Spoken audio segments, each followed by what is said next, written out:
and welcome back to the MilanTalk Podcast. I'm your host, Smeet Paul. First and foremost, I just want to say that I hope you're all safe. I hope you're all keeping well. It's a difficult time around the world right now, obviously, and I hope that we'll be seeing the other side of this coronavirus crisis sooner rather than later and looking at brighter times ahead. But in the meantime, stay safe, listen to all the guidelines, and I hope you, your family, your loved ones are all staying safe and well. With the break in the football, though, I thought it'd be a good time to get back in the podcast seat, have a little look back at some of the big talking points concerning Milan over the last few weeks and months. May turn into a regular occurrence depending on your feedback, and of course with no football in the next few weeks, perhaps months, and potentially not even the season being completed, it could be something that I'll continue moving forward. But just looking back at the big talking points over the last couple of months, there's only one real place to start, and it's at the very top. Looking at the management system and the exit of Boban, Gazidis' power move, and the backing of Elliott, all a bit of a mess. Again, it's another sort of disappointing and frustrating kind of turn of events with Boban leaving, held in high regard due to his playing career with Milan. Always candid, honest, and very straightforward in his interviews and assessments of matters on the pitch and off the pitch. And ultimately, it feels like that was his downfall in the end.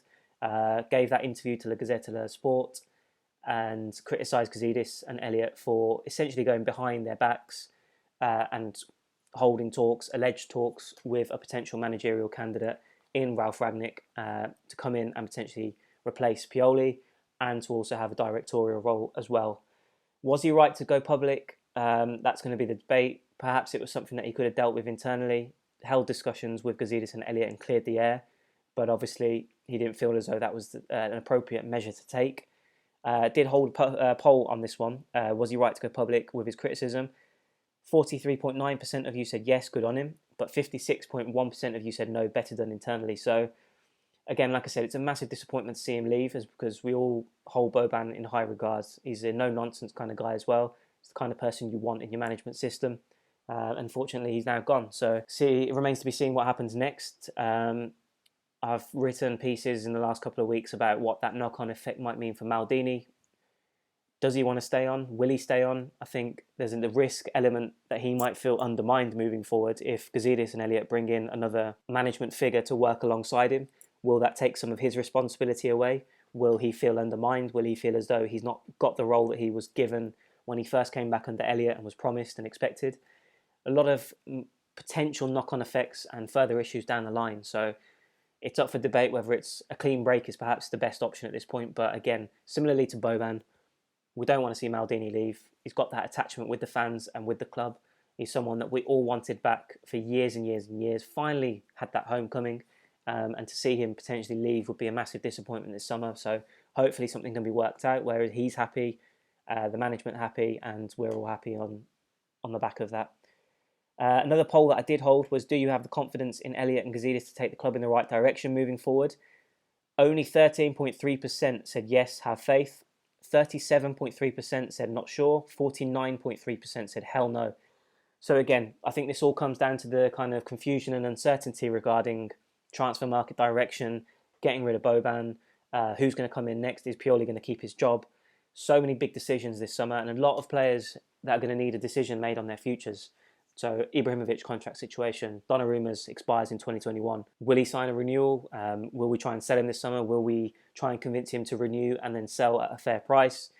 You're looking at loanees, Begovic, Kaya and Salamakers. Will they all stay on permanent deals? You've got other people with contracts expiring in 2022. You've got Biglia and Bonaventura with contracts expiring this summer. So many question marks, so many decisions to make, and we've got to clear up the management system and the situation there first before we can move on to the squads and think about who we're keeping and then obviously who we're looking to bring in to strengthen the squad moving forward. So whether or not football returns, it's going to be difficult. Obviously, it's not the priority right now. There's bigger things at play in the world that we've got to deal with. But whatever happens this season, whether it's cancelled, whether the season is finished and we qualify for the Champions League or don't, big decisions this summer from the top to bottom, from the management all the way down to Pioli, to the playing squad. And we just got to see how things pan out and what the situation is heading into next season. Rangnick's obviously a name that's been touted a lot over the last couple of months. There were suggestions that a deal was already done for him to come in the summer. Gazidis had sorted that out, and that's why Boban was furious. Recent reports are suggesting that there's no deal, and it's not even there's now a possibility that he might not even come at all. So much uncertainty, like I said, just needs to be some clearer picture as to what direction we're moving in, and hopefully we'll get that in time. Obviously, it's not fair right now with Pioli still in charge and the season to be played. I don't expect any big changes or big decisions to be made and announced anytime soon. Another poll that I held was, do we retain Pioli for next season? 37.3% of you said yes for stability, keep him on. 12% of you said not sure, but 50.6% of you said no, better options out there.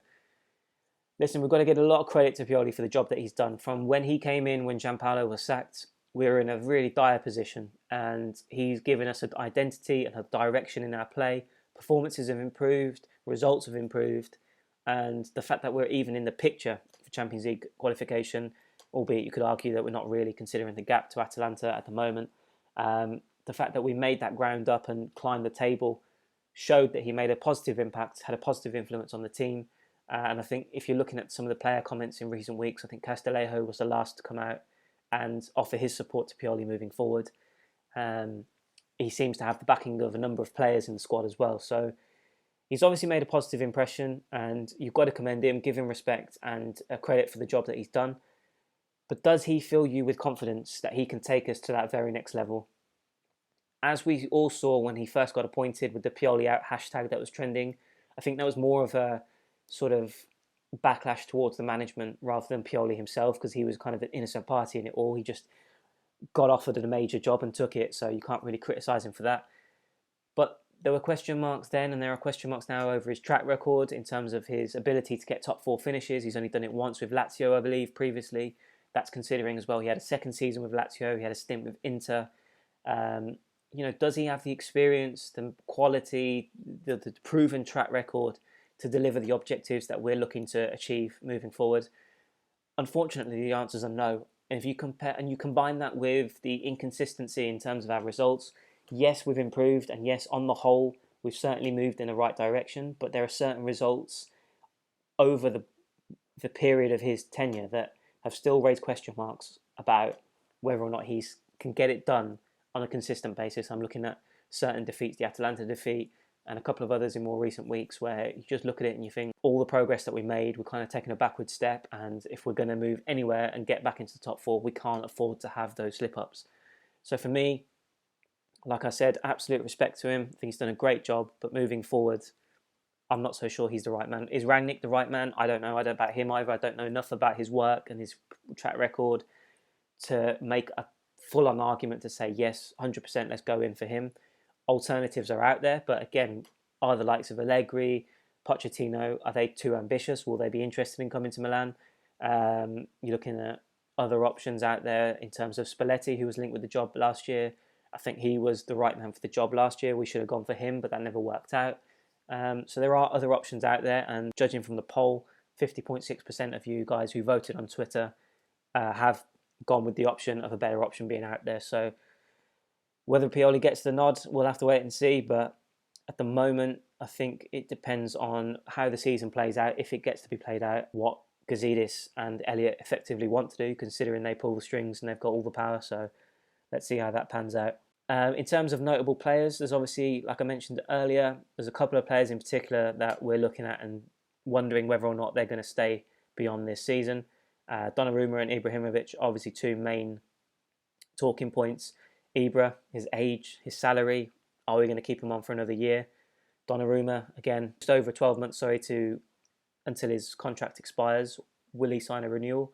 Or do we have to consider the possibility of having to sell him this summer to avoid A, losing him for way below his value, which I think we're already going to if we have to sell this summer, but then B, the possibility and the disastrous one of him actually leaving on a free transfer in 2021. So those are big decisions to make. For me, Donnarumma should go nowhere. We should try and lock him down with another long-term contract. It's a tricky one because we're not matching his ambition.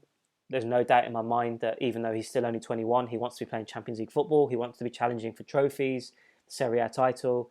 He wants to add those accolades to his collection to have a successful career. And yes, you can argue that he's got plenty of time to do so. But if we can't prove to him that we're taking the necessary steps to progress to get him into a position to win those trophies with Milan, then we're running the risk of losing him and several other top players in the squad. So it's a tricky one with him. But Ibrahimovic as well, I've argued that I believe that we should stay with him and keep him on for another year. Signs of frustration and negativity from him in recent weeks before the break. I thought there was a lot of sort of gesturing and unhelpful sort of frustration directed at his teammates. Understandable to an extent because the lack of quality that's being shown around him at times, but he knew that coming in, and his job is to help the youngsters in the squad to improve, develop their games with his experience, helping them along the way. But he's also missed a lot of big chances. There were a couple of real sitters that he missed, which could have been decisive. But having said all that, I still believe that he should be staying on for another year. The experience, the wealth, the winning mentality, the influence he has on the younger players in training, day in, day out, I think there's enough there. Even at 39 in October, I do believe that he should be staying on. So for me, Ibra, keep him on. Donnarumma has to 100% stay on. I would love to see him stay and match his ambition moving forward if we can kind of strengthen around him and continue to really try and push now to get back into the top four next season. And I'm looking at the situation with Romagnoli. 2022, I believe his contract expires, but there's talks that Milan want to extend his deal at the moment, which I think is a very sensible idea, get him locked down to a new deal. Gabbia, who I think is another pillar of the future, he's already got a new contract till 2024. So I'd like to see him get a significant playing role moving forward, either the conclusion of this season or next season. And if you're looking at other players, Ismail Benacer, Theo Hernandez, and a couple of others that I do believe that are pillars of this team moving forward that need to be rest assured that they are the future, they're the core, the nucleus of the team moving forward. And we can try and build around them with upgrades and other options where possible. So looking at the squads, I do believe, like I said, there's a group of maybe 5 or 6 players that we can build around, and it just remains to be seen what kind of direction we go in the transfer market, whether Elliott wanted to take more gambles with younger players with big price tags, potential resale value, or we look for experience and try and add a crucial balance to this current squad to make us competitive in the short term and long term future. We'll have to wait and see which way they go, but what we've seen so far, it's hit and miss. You know, we've got Rafael Leao, who I believe is pretty overrated in many ways. Yes, he's shown glimpses of his quality. Yes, he's very talented, but we've not seen enough from him this season. Then you look at the likes of Benacer, who's turned out good. Rebic has turned things around. Theo Hernandez is looking like an absolute steal. There is a mixture, but, you know, more assurances and more kind of sure bets are probably the way forwards if we do want to make an impact next season. We're looking at the likes of Biglia, Bonaventura leaving, and I think that's probably the right decision in terms of their age and their dwindling kind of influence on the team. Love Jack, but those injuries I think have taken their toll on him over the years. He's not the same player. Can still play a role, so if he's looking to agree terms on favourable terms for us, then great, keep him on. But it's very difficult to kind of suggest that he's going to get a top deal where he could potentially be offered something better elsewhere. So we'll have to wait and see whether or not he stays. But as I said, plenty of decisions. I think there was an article out recently where up to 11 players, including all those loanees and the likes of the expiring contracts and the big decisions on key players as to whether or not they stay. I think 11 in total. There's got to be decisions made. So let's see who stays and who goes this summer. So just looking at some of your comments on Twitter, NMT said Gazidis is a facade. Boban is right, but what a shame they kicked him out. Ranić will surely leave at the end of next season because of Gazidis and Elliott. Got no alternatives. Donnarumma must stay. Ibra is valuable. At Samir Mohammed 72 feels sad for Boban's exit, but he shouldn't have said those things he did in public. Gazidis is the true definition of the word bold fraud. Don't like him and never will. Don't have much idea about Ranić, but if he comes, he should have all the sporting power, and Allegri, Ibrahimovic and him together. Donnarumma 4 out of 10 most likely he leaves. Ibrahimovic 100% if Pioli goes and Ranić comes, but if Allegri comes, Ibrahimovic is staying.